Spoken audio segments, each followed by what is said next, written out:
मुझे यकीन नहीं होता कि हिंदू और इस्लाम मजहब में इतनी ज़्यादा सिमिलैरिटीज़ हैं, जिसे देखकर लगता है कि ये एक ही मजहब के दो अलग अलग वर्जन्स हैं। जैसा कि हिंदू स्क्रिप्चर्स में नबी पाक का जिक्र होना है और यहाँ तक कि काबा का भी जिक्र है। हिंदू मजहब की किताबों और कुरान में कई बातें तो एग्जैक्ट सेम लिखी हैं, लेकिन ये सब जानने से पहले हमें इन दोनों रिलीजन्स की हिस्ट्री को जानना होगा। अल्लाह के नबी को सुबह की फजर की सुन्नत बहुत पसंद है। वेदों का रस निचोड़ करके मोहम्मद साहब ने परमात्मा की इबादत करके परमात्मा के पैगाम को एक ही कलमे में दे दिया। इससे बड़ा ग्रंथ दुनिया में और क्या हो सकता है।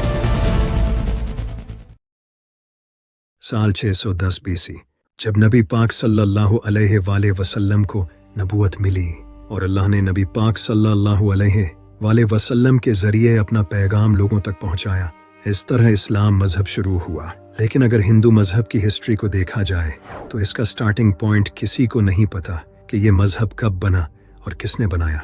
बहुत से स्कॉलर्स का मानना है कि हिंदू मजहब 5000 साल पुराना है, क्योंकि इंडस वैली सिविलाइजेशन में इस रिलीजन से जुड़े कुछ एविडेंस मिले हैं। इंडस वैली आज के टाइम में पाकिस्तान के पंजाब प्रोविंस में मौजूद है। हिंदू अपने मजहब को सनातन धर्म बोलते हैं, यानी कि ऐसा धर्म जो हमेशा से था, लेकिन सही तौर पर हिंदू मजहब को इसके वैदिक पीरियड के बाद ही रिकॉग्नाइज किया जाता है, जब 1500 से 2000 बीसी में हिंदू मजहब के वेदों को लिखा गया था।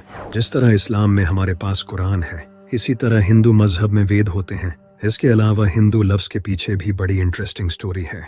ये जो हिंदू लफ्ज है, इसका आज के हिंदू मजहब से पहले कोई ताल्लुक नहीं था। हिंदू लफ्ज सिंधु नदी के पास रहने वाले लोगों को कहा जाता था। सिंधु नदी इंडिया और पाकिस्तान में बहती है और हिंदू लफ्ज भी इस रिवर के पास रहने वाले लोगों को कहा जाता था। इसका आज के हिंदू मजहब से पहले कोई ताल्लुक नहीं था, लेकिन फिर कई फेमस हिंदू पोर्ट्स ने इस लफ्ज को मजहब से जोड़ा और इसी तरह से हिंदू लफ्ज को आज के हिंदू मजहब से जोड़ दिया गया। इसी तरह इस्लाम लफ्ज एक अरबिक वर्ड है जिसका मतलब है खुद को अल्लाह के हवाले करके सुकून पा लेना। हिंदू मजहब इस्लाम की तरह ऑर्गेनाइज मजहब नहीं है। जिस तरह पूरा इस्लाम कुरान और हदीस पर टिका है, इस तरह हिंदू मजहब बिल्कुल नहीं है। हिंदू मजहब के बिलीफ्स ट्रेडिशनल, रीजनल और कास्ट बेसिस पर डिफरेंट होते हैं। वेद, भगवद गीता, उपनिषद, पुराण ये हिंदू मजहब की ऑथेंटिक किताबें हैं जिससे हिंदू मजहब को समझा जाता है। लेकिन वेदों को हिंदू मजहब में सबसे ऑथेंटिक सोर्स माना जाता है, जिस तरह हमारे इस्लाम में कुरान और हदीस की किताबें हैं। हिंदू मजहब के वेद, उपनिषद और पुराण आज से हजारों साल पहले कई इंटेलिजेंट लोगों ने लिखे थे। उस वक्त लोग एक साथ बैठकर एक दूसरे के साथ नॉलेज शेयर करते थे और इसी नॉलेज को इन किताबों में लिखा गया है। इन टेक्स्ट्स के अलावा भी हिंदू मजहब में महाभारत और रामायण जैसी कहानियां हैं। इस्लाम की तरह हिंदू मजहब में भी फिरके बने हुए हैं। नबियों का कॉन्सेप्ट भी इस्लाम और हिंदू मजहब दोनों में है।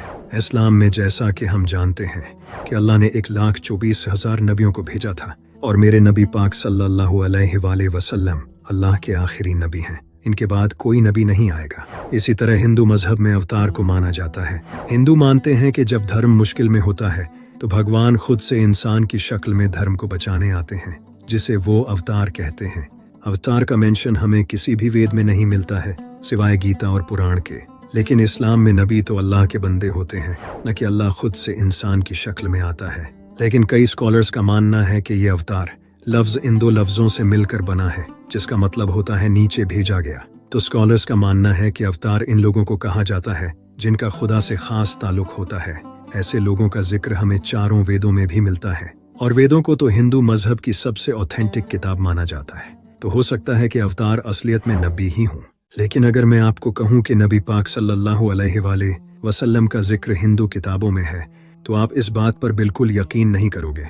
भविष्य पुराण में ये लिखा है कि एक मोहम्मद नाम का उस्ताद अपने साथियों के साथ अरब में आएगा। यहाँ साफ तौर पर नबी पाक सल्लल्लाहु अलैहि वसल्लम का नाम मोहम्मद लिया गया है और ये भी लिखा है कि वो अरब में आएगा और यहाँ नबी पाक के साथी यानी सहाबा कराम का भी जिक्र है और यहाँ ये भी लिखा है कि वो पूरी इंसानियत में सबसे बेहतर होगा।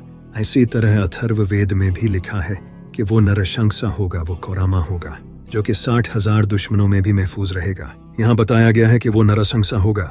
नरशंसा का मतलब होता है तारीफ करने वाला और कौरामा का मतलब होता है पीस फैलाने वाला।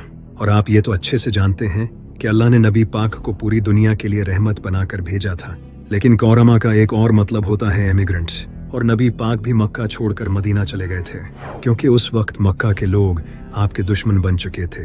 इसके अलावा अथर्ववेद में भी लिखा है कि वो ऊंट पर सवारी करेगा जिसका रथ आसमान को छुएगा। आपको ये भी अच्छे से पता होगा कि नबी पाक सल्लल्लाहु अलैहि वसल्लम ने अपनी जिंदगी में कितनी बार ऊंट पर सफर किया है। इसके अलावा अथर्ववेद में भी लिखा है, जब वो लोग जंग के मैदान में तारीफें सुनेंगे तो उनकी हिम्मत बढ़ जाएगी और वो 10,000 दुश्मनों से लड़े बगैर जीत जाएंगे और कारू के खिलाफ लड़ेंगे। यहाँ लिखा है कि जब वो जंग के मैदान में तारीफें सुनेंगे तो उनकी हिम्मत बढ़ जाएगी। यही अल्लाह कुरान में फरमाता है। और जब मोमिनों ने काफिरों के लश्कर को देखा तो कहने लगे, ये वही है जिसका खुदा और उसके पैगंबर ने हमसे वादा किया था, और खुदा और उसके पैगंबर ने सच कहा था, और इससे उनका ईमान और इताअत और ज्यादा हो गई। और हिस्ट्री में जब मूता की जंग हुई उस वक्त 3,000 मुसलमान 10,000 काफिरों के मुकाबले में थे। और यहाँ ये भी लिखा है कि वो कारू के खिलाफ लड़ेंगे। कारू का मतलब होता है तारीफ करने वाला। अगर हम इसे अरबी में ट्रांसलेट करें तो ये बनता है अहमद, जो कि नबी पाक सल्लल्लाहु अलैहि वसल्लम का ही एक नाम है। इसके अलावा भी मंत्र नंबर 7 में लिखा है, भगवान की मदद से अभांडू बेस्ट चीफ्स और 60,099 दुश्मनों को हराएगा। और यहाँ जिस इंसान का नाम अभांडू लिया गया है इसका मतलब होता है यतीम, जो कि हम जानते हैं कि नबी पाक सल्लल्लाहु अलैहि वसल्लम बचपन से यतीम थे। सामवेद में ये लिखा है कि इस ऋषि को इसकी माँ दूध नहीं पिलाएगी। नबी पाक ने भी अपनी माँ का दूध नहीं पिया, क्योंकि आपको आपकी दाई हलीमा सादिया ने दूध पिलाया था। जिस तरह इस्लाम में हम इमाम मेहदी का इंतज़ार करते हैं और हमें पता है कि क़यामत से पहले इमाम मेहदी का ज़ुहूर होगा, इसी तरह हिंदू मजहब में लोग कल की अवतार को मानते हैं। और इनका ये मानना है कि जब भी कलयुग होता है तो कल की अवतार अपीयर होता है, जो कि विष्णु का ही एक अवतार होता है। कल की अवतार का हिंदू आज इंतजार कर रहे हैं। इनका मानना है कि कल की अवतार बहुत जल्द इस दुनिया में अपीयर होगा। इसी पर हिंदू मजहब के बहुत बड़े स्कॉलर पंडित वेद प्रकाश ने एक किताब लिखी थी, जिसमें उन्होंने बताया था कि हिंदू जिस कल की अवतार का इंतजार कर रहे हैं वो ऑलरेडी इस दुनिया में आ चुका है, और वो कल की अवतार हमारे नबी हजरत मोहम्मद सल्लल्लाहु अलैहि वसल्लम थे। वेदों में लिखा है कि कल की अवतार भगवान का आखिरी मैसेंजर होगा। नबी पाक सल्लल्लाहु अलैहि वसल्लम भी अल्लाह के आखिरी नबी हैं। इस अवतार के बाप का नाम विष्णु भगत होगा और इसकी माँ का नाम सोमनिब होगा। यहाँ इस अवतार के बाप का नाम विष्णु भक्त बताया है। विष्णु भगत का मतलब है विष्णु का बंदा, और नबी पाक के वालिद का नाम था अब्दुल्ला, जिसका मतलब है अल्लाह का बंदा। इन दोनों लफ्जों का ऑलमोस्ट सेम मीनिंग है। इसी तरह इस अवतार की माँ का नाम सोमनिब बताया गया है, जिसका मतलब है शांति। नबी पाक की माँ का नाम था हजरत आमना, जिसका मतलब भी शांति ही है।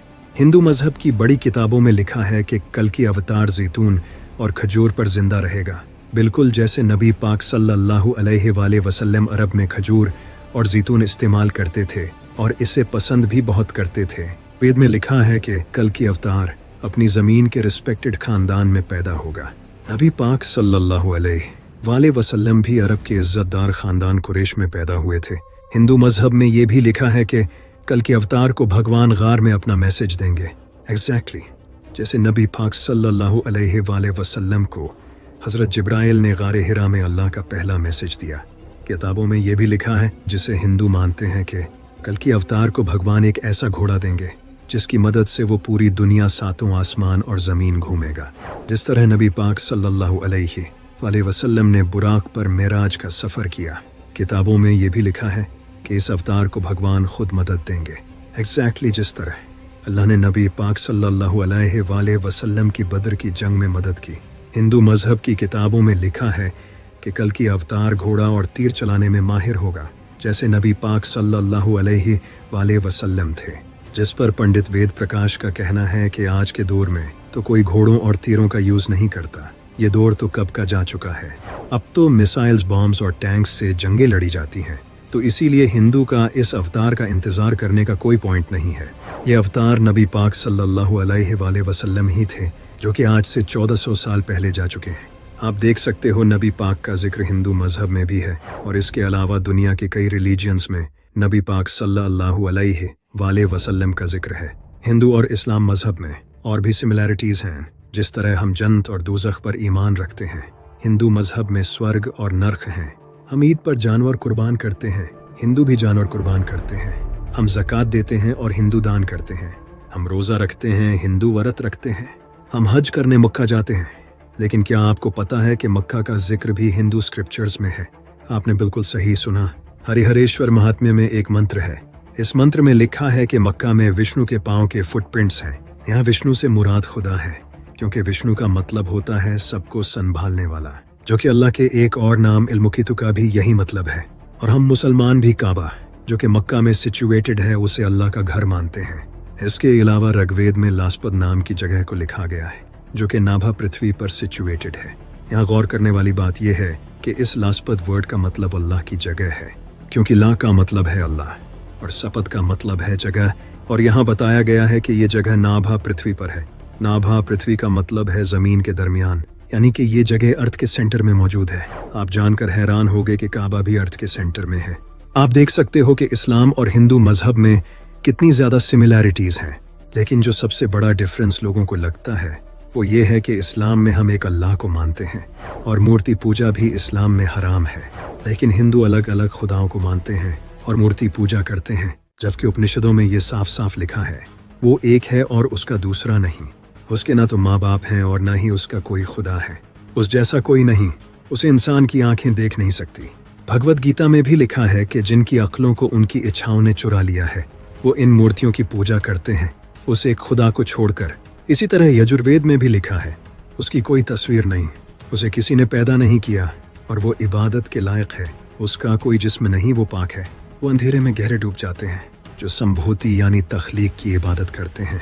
इतना ही नहीं, ऋग्वेद में भी लिखा है पादरी एक खुदा को कई नामों से पुकारते हैं। उसकी इबादत करो जिस जैसा कोई नहीं, जो अकेला है, सिर्फ एक खुदा है, दूसरा नहीं, हरगिज नहीं, कम से कम नहीं। उसके सिवा किसी की इबादत न करो, सिर्फ उसी की इबादत करो। अथर्ववेद में भी लिखा है खुदा सबसे अजीम है। ये सारी बातें कुरान में एग्जैक्टली सेम टू सेम लिखी हैं। हिंदू मानते हैं कि पूरे यूनिवर्स को ब्रह्मा ने बनाया है। ब्रह्मा का मतलब होता है क्रिएटर, जिससे आप अल्लाह भी कह सकते हो। शंकर आचार्य जी, जो हिंदू मजहब के सबसे बड़े स्कॉलर थे, उन्होंने कहा था कि ब्रह्मा ही सच है। वो भी एक ही खुदा में मानते थे, यानी कि खुदा एक है और वही सच है। लेकिन अगर हिंदू मजहब में एक खुदा का मानने का कहा गया है तो फिर क्यों लोग मूर्तियों की पूजा करते हैं? इस्लाम 1400 साल पुराना मजहब है और जैसा कि आप जानते हो कि इस्लाम में अल्लाह के अलावा किसी और की इबादत करना सख्त गुनाह है। फिर भी आज आप देख सकते हो कि कितने मुसलमान शिरक करते हैं। हिंदू मजहब 5000 साल पुराना है, तो वहाँ ऐसा होना तो कोई खास बात नहीं है। गौतम बुद्ध खुद सारी जिंदगी लोगों को बुतों की पूजा करने से रोकते रहे, लेकिन इनके मरने के बाद लोगों ने इनकी ही पूजा करना शुरू कर दिया।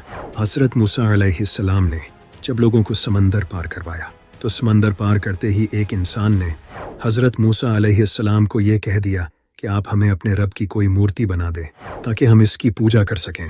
हज़रत ईसा अलैहिस्सलाम ने लोगों को अल्लाह की इबादत करने की तालीम दी और लोगों ने उन्हें ही खुदा बना दिया। जिस तरह इस्लाम में अल्लाह के 99 नाम हैं, इसी तरह हिंदू मजहब में एक ही खुदा के अलग अलग अवतार हैं।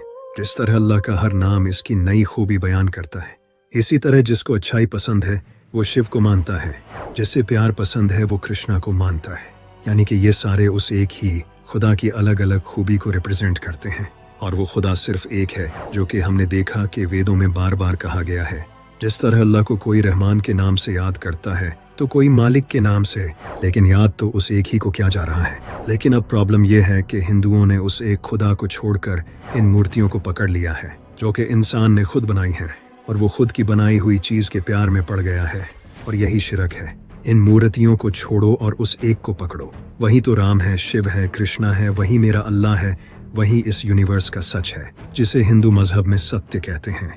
इसी तरह हिंदू मजहब में महाभारत और रामायण जैसी कहानियां हैं, जिनसे इंसान को बहुत कुछ सीखने को मिलता है, लेकिन ये सिर्फ माइथोलॉजिकल कहानियां हैं। ऐसा हिस्ट्री में सच में नहीं हुआ था। ये कहानियां लोगों ने लिखी हैं इंसान को सबक देने के लिए। जिस तरह हमारे इस्लाम में भी मौलवी कई पीरों की कहानियां सुनाते हैं जिनका कोई ऑथेंटिक सोर्स नहीं। इसके अलावा हिंदू मजहब तो बाकी मजहबों को भी सच मानता है।